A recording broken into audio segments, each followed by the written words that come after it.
Part 8. Good evening. Hello. Cheers. Paloma.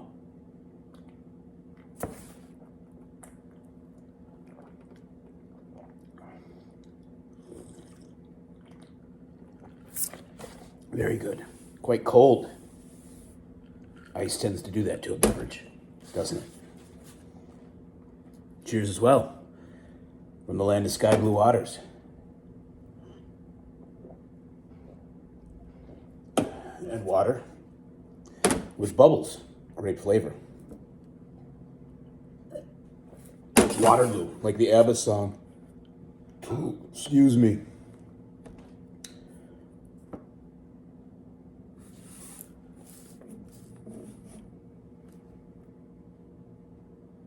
Where we left off.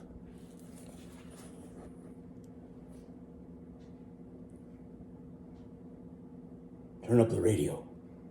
Turn up the tape machine. Look into the sunset up ahead. Roll the windows down for a better taste of the cool desert wind. Ah, yes. This is what it's all about. Total control now. Tooling along the main drag on a Saturday night in Las Vegas. Two good old boys. In a fire apple red convertible. Stoned. Ripped. Twisted. Good people. Great God! What is this terrible music? The battle hymn of Lieutenant Calley. As we go marching on, when I reach my final campground in that land beyond the sun, and the great commander asks me, "What did he ask you, Rusty? Did you fight or did you run? And what did you tell him, Rusty?" We responded to their rifle fire with everything we had. Ralph. No, I can't be hearing this. It must be the drug. I glanced over at my attorney, but he was staring up at the sky, and I could see that his brain had gone off to that campground beyond the sun. Thank Christ he can't hear this music, I thought. It would drive him into a racist frenzy. Mercifully, the song ended, but my mood was already shattered, and now the fiendish cactus juice took over, plunging me into a subhuman funk as we suddenly came upon the turnoff to the Mint Gun Club. 1 mile, the sign said. But even a mile away, I could hear the crackling scream of a 2-stroke bike engine winding out. And then, coming closer, I heard another sound. Shotguns, no mistaking that flat, hollow boom. I stopped the car. What the hell was going on down there? I rolled up all the windows and eased down the gravel road, hunched low on the wheel, until I saw about a dozen figures pointing shotguns into the air, firing at regular intervals. Standing on a slab of concrete out here in the Mesquite Desert, this scraggly little oasis in a wasteland north of Vegas, they were clustered with their shotguns, about 50 yards away from a 1-story concrete block house, half shaded by 10 or 12 trees and surrounded by cop cars, bike trailers, and motorcycles.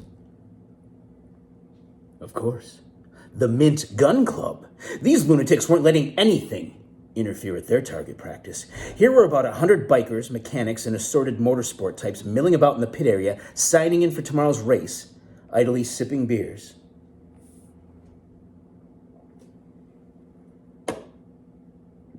And appraising each other's machinery. And right in the middle of this, oblivious to everything but the clay pigeons flipping out of the traps every 5 seconds or so. The shotgun people never missed a beat. Well, why not, I thought. The shooting provided a certain rhythm, kind of a steady bass line, to the high-pitched chaos of the bike scene. I parked the car and wandered into the crowd, leaving my attorney in his coma. I bought a beer and watched the bikes checking in.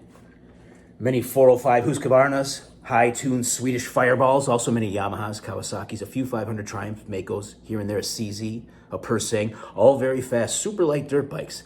No hogs in this league, not even a Sportster. That would be like entering our great red shark in the dune buggy competition. Maybe I should do that, I thought. Sign my attorney up as the driver, and then send him out to the starting line with a head full of ether and acid. How would they handle it? Nobody would dare go out on the track with a person that crazy. He would roll on the first turn and take out 4 or 5 dune buggies. A kamikaze trip. What's the entry fee? I asked the desk man. $250, he said. What if I told you I had a Vincent Black Shadow? He stared up at me, saying nothing. Not friendly. I noticed he was wearing a .38 revolver on his belt. Forget it, I said. My driver's sick anyway. His eyes narrowed. Your driver ain't the only one sick around here, buddy. He has a bone in his throat, I said. What? The man was getting ugly, but suddenly his eyes switched away. He was staring at something else. My attorney, no longer wearing his Danish sunglasses, no longer wearing his Acapulco shirt, a very crazy-looking person, half naked and breathing heavily. What's the trouble here, he croaked. This man is my client. Are you prepared to go to court? I grabbed his shoulder and gently spun him around. Never mind, I said. It's the Black Shadow. They won't accept it. Wait a minute, he shuddered. What do you mean they won't accept it? Have you made a deal with these pigs? Certainly not, I said, pushing him along towards the gate. But you'll notice they are all armed. We're the only people here without guns. Can't you hear that shooting over there? He paused, listened for an instant, and then suddenly began running towards the car. You cocksuckers, he screamed over his shoulder. We'll be back. By the time we got the shark back onto the highway, he was able to talk. Jesus Christ. How did we get mixed up with that gang of psychotic bigots? Let's get the fuck out of this town. Those scumbags were trying to kill us.